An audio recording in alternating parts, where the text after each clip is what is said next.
Best vitamins, pag-usapan natin yan. Marami nagtatanong yan, ano ba magandang vitamins para sa aso ko? Wala pong best vitamins. Ang vitamins po, kailangan po lahat yan ng aso ninyo. So the best vitamins siguro, palitan natin yung tanong niyan, it's the best combination, it's the best mix ng mga vitamins. Ngayon, kapag ka nagpapakain ka ng mga aso mo at nilulutuan mo, no, nilalagyan mo ng kung ano-anong mga pampalasa, meats, gulay, kanin, ganyan-ganyan. Kailangan mo maglagay ng vitamins dyan kasi pagka nainitan na po yung food, ay nawawala na po yung vitamins na denature ang tawag doon.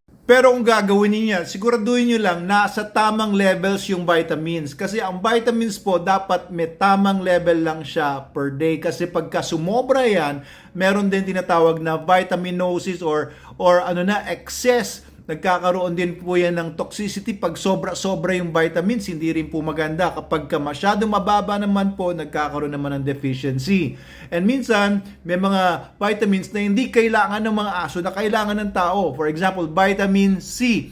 Vitamin C, kailangan ng tao yan. Hindi natin kayang i-produce ng sarili nating katawan yan. Kaya kailangan tayo kumain ng prutas or mag-supplement. Kung hindi, manghihina talaga tayo kasi need natin yung vitamin C. Pero, ang mga aso, they don't need external sources of vitamin C. Yung katawan nila ay kayang mag-produce ng vitamin C yan. So, it's not the same between humans and dogs. Magkakaiba po ang mga requirements natin. Specifically because we are different species and sila ay carnivores, tayo ay herbivores. Alam niyo ba, yung mga kailangan lang ng vitamin C ay gorilla, guinea pig, humans, and fruit bats. Kaya kailangan tayong kumain ng mga fruits and vegetables, guys. Kids, kain kayo ng mga fruits and vegetables. Ayan, kaya tinuturo sa atin ng mga magulang natin yan kasi kailangan talaga natin yan.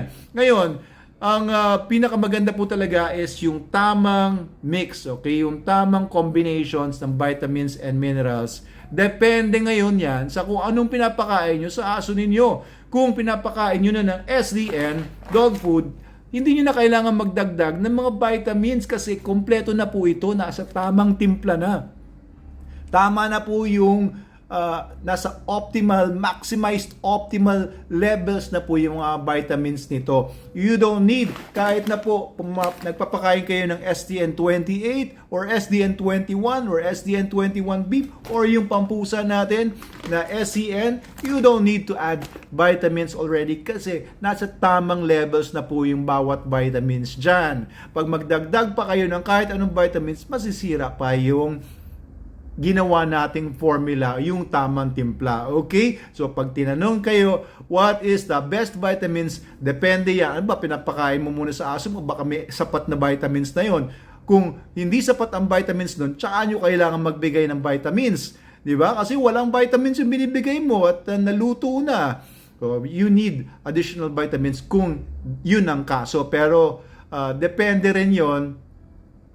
Siguro kung ang tanong naman ay kung anong brand ng vitamins, ay marami dyan mga available na mga brand ng mga vitamins sa market. Kung ako sa inyo, mag-SDN na nga lang talaga kayo para wala kayong problema kasi yung mga vitamin brands na available sa market, baka meron lang yung ilang piraso ng vitamins pero hindi naman po may sasapatan ang lahat ng requirements ng aso ninyo sa vitamins and minerals and iba pang mga nutrients. Pero SDN, sigurado na kayo, wala kayong sakit ng ulo, wala kayong agam-agam na baka kulang o nakukulangan sa nutrition yung aso ninyo. Kasi the best in the world, the best in the multiverse na ang pinapakain ninyo.